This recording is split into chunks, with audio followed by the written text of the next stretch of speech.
This is for the real organizers all over the country, the activists, the civil rights attorneys, the struggling parents, the families, the teachers, the students that are realizing that a system built to divide and impoverish and destroy us cannot stand if we do. All right? It's kind of basic mathematics. The more we learn about who we are and how we got here, the more we will mobilize. Now, this is also in particular for the black women, in particular, who have spent their lifetimes dedicated to nurturing everyone before themselves. We can and will do better for you. Now, what we've been doing is looking at the data, and we know that police somehow manage to de-escalate, disarm, and not kill white people every day. So what's going to happen is we are going to have equal rights and justice in our own country, or we will restructure their function and ours.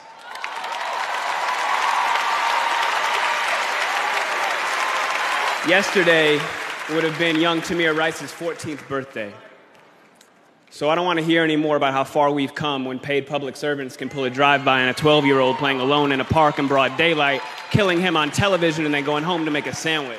Tell Rakia Boyd how it's so much better to live in 2012 than it is to live in 1612 or 1712. Tell that to Eric Garner. Tell that to Sandra Bland. Tell that to Dorian Hunt.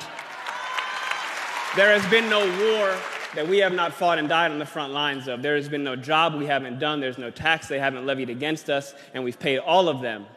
But freedom is somehow always conditional here.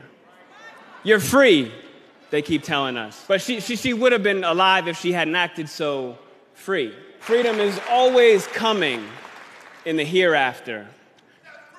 But you know what, though? The hereafter is a hustle. We want it now. And let's get a couple things straight. Just a little side note. The burden of the brutalized is not to comfort the bystander. That's not our job. All right, stop with all that. If you have a critique for the resistance, for our resistance, then you better have an established record of critique of our oppression. If you have no interest in equal rights for black people, then do not make suggestions to those who do. Sit down.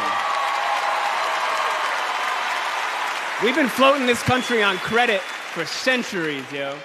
And we're done watching and waiting while this invention called whiteness uses and abuses us, burying black people out of sight and out of mind while extracting our culture, our dollars, our entertainment like oil, black gold, ghettoizing and demeaning our creations, then stealing them, gentrifying our genius, and then trying us on like costumes before discarding our bodies like rinds of strange fruit. The thing is that just because we're magic doesn't mean we're not real. Thank you.